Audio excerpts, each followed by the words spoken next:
kesempatan kali ini, saya akan menjelaskan tentang teori belajar kognitif yang dikemukakan oleh Ausubel.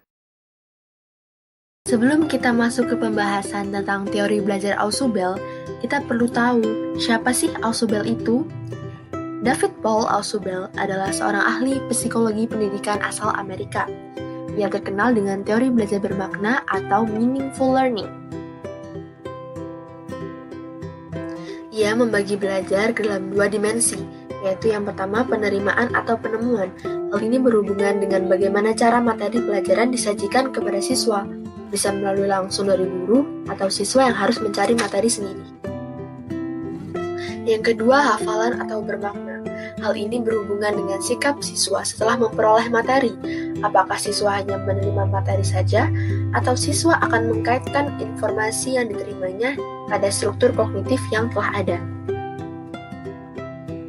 Teori belajar bermakna Ausubel merupakan suatu proses mengkaitkan informasi baru pada konsep-konsep relevan yang terdapat dalam struktur kognitif seseorang. Struktur kognitif meliputi fakta-fakta, konsep-konsep, dan generalisasi-generalisasi yang telah dipelajari dan diingat siswa. Pembelajaran bermakna terjadi apabila seseorang belajar dengan mengasosiasikan fenomena baru ke dalam struktur pengetahuan mereka. Dalam proses belajar, seseorang mengkonstruksi apa yang telah ia pelajari dan mengasosiasikan pengalaman, fenomena, dan fakta-fakta baru ke dalam struktur pengetahuan mereka. Faktor utama yang mempengaruhi belajar bermakna adalah yang pertama, struktur kognitif yang ada, lalu yang kedua, stabilitas dan kejelasan pengetahuan dalam suatu bidang studi tertentu dan pada waktu tertentu.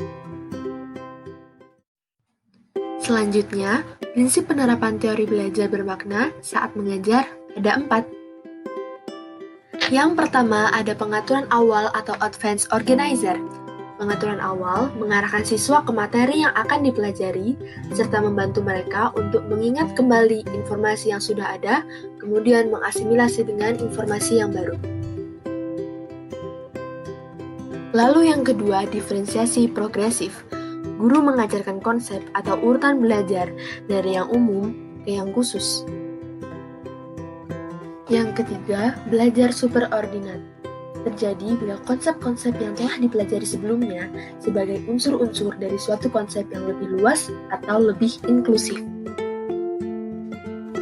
Lalu yang terakhir, penyesuaian integratif. Untuk mencapai penyesuaian integratif, materi pelajaran hendaknya disusun sedemikian rupa sehingga kita menggerakkan hierarki-hierarki konseptual selama informasi disajikan. Kelebihan teori Ausubel. Yang pertama adalah informasi yang dipelajari secara bermakna akan lebih lama diingat. Yang kedua, informasi yang tersubsumsi berakibat peningkatan diferensiasi dari subsumer-subsumer, sehingga memudahkan proses belajar berikutnya untuk materi yang mirip.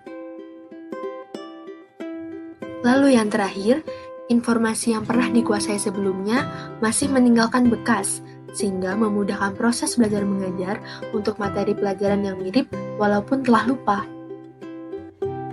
Sekian dari saya, kurang dan lebihnya mohon dimaafkan. Semoga ilmu yang saya sampaikan bisa bermanfaat untuk kita semua.